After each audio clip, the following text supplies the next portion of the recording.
So guys, good morning, જય માતાજી. Today is Navratri day 2. આપણે આજે જાગી ગયા છીએ, આમ તો ક્યારનો જાગી ગયો છું અને ગઈકાલના આપણો બ્લોગનું એડિટિંગ પણ પતાવી નાખ્યું છે.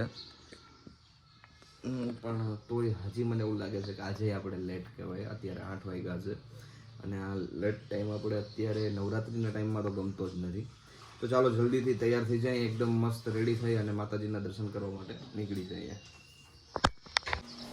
ચલો ભાઈ, તો we are ready to go. નીકળી જઈએ છીએ. આજે આપણે જવું છે જોગવડ માં આશાપુરાના દર્શન કરવા માટે. બહુ જ જૂનું મંદિર છે અને આને ભેગી લઈ જાવી છે, પણ એના મોઢા ઉપર દરવાજો બંધ કરીશ કેમ કે આપણે નારાજ છીએ ભાઈ. ચાલો તો નીકળી ગયા છીએ ઘરેથી બધા.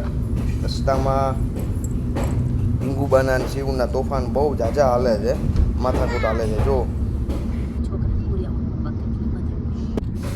ખાવડી વટી ગયો છે. આ રિલાયન્સનો મેઇન ગેટ છે. એશિયાની સૌથી મોટી રિફાઇનિંગ ઇન્ડસ્ટ્રીનો આ મેઇન ગેટ.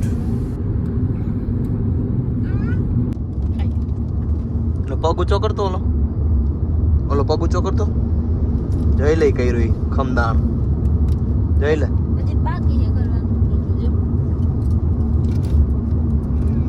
ગાડી આજ બગાડે કંધારી. ગંધારી વચ ગંધારી કેવી ને કેવી કેવી. મહિનામાં એકવાર તો નાઈ લે બોલ. શું કે છે? મહિનામાં એકવાર તો નાઈ. સમજો તો તારું મોઢું જોઈને શું લાગે ખબર હે? તું નથી લાયો. મેં નહીં એવું હવારમાં ઉઠી. ચાલો ભાઈ, પહોંચી ગયા છીએ જોગવડમાં આશાપુરાના મંદિરે. બહુ જ પૌરાણિક મંદિર છે. ચાલો તમને દર્શન કરાવું. આશા હે. અચ્છા, આશા હે.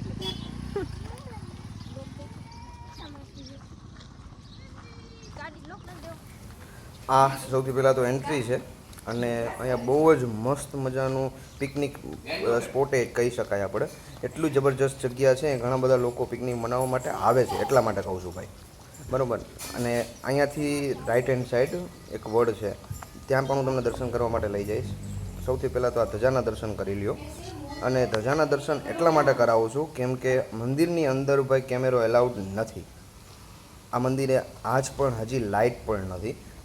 જામસાહેબ બાપુના અંડરમાં આવે છે મંદિરનું સંરક્ષણ, અને આ જગ્યાએ લાઇટ પણ હજી સુધી જામસાહેબ બાપુએ આવવા નથી દીધી કેમ કે પૌરાણિકતાને જાળવી રાખવા માગે છે, એટલા માટે. તો આમ અંદરનો વ્યૂ છે મંદિરનો, આપ જોઈ શકો છો.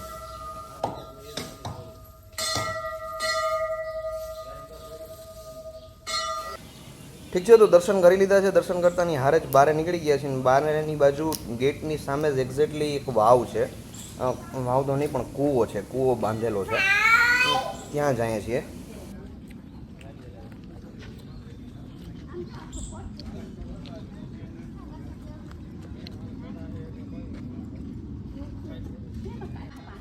તો આ કૂવો આપણે જોઈ લીધો અને એકદમ કુદરતી સૌંદર્યના દર્શન થાય ને એવી જગ્યા છે. મંદિરની બાજુમાં જ એક નદી પસાર થાય છે. ચાલો તમને નદી પણ બતાવું.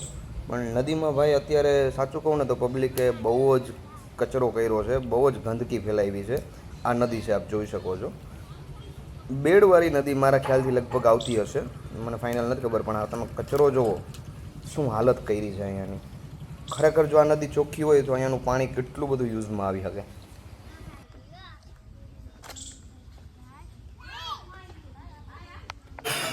ચાલો તો દર્શન કરી લીધા છે, ફરી લીધું છે અને હવે આવી ગયા છીએ પાછળ. જે હું તમને કહેતો હતો કે પાછળની બાજુ એક વડલો છે, એક્ઝેક્ટ મંદિરની પાછળ છે, આપ જોઈ શકો છો.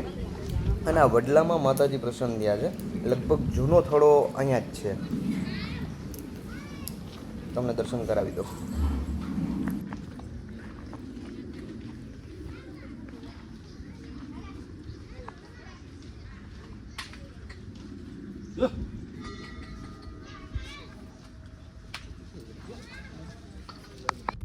ચાલો ભાઈ, તો જોગવડથી માતાજીના દર્શન કરીને નીકળી ગયા છીએ અને આપણો આજનો આ day 2 Navratri 9 days 9 temple visit ચેલેન્જમાંથી ડે 2 કમ્પ્લીટ થઈ ગયો છે. પણ હજી આપણે જવાનું છે આપણા માતાજીના મંદિરે આરડુસ. જે કાલે આપણે આવ્યા હતા, આજે પણ પહોંચી ગયા છીએ. ચલો તો અહીંયા પણ દર્શન કરી લઈએ અને પછી નીકળીએ. જો તમને મજા આવતી હોય તો લાઈક કરી દેજો, શેર કરી દેજો અને કોમેન્ટ કરવાનું ભૂલતા નહીં. બોલો જય માતાજી.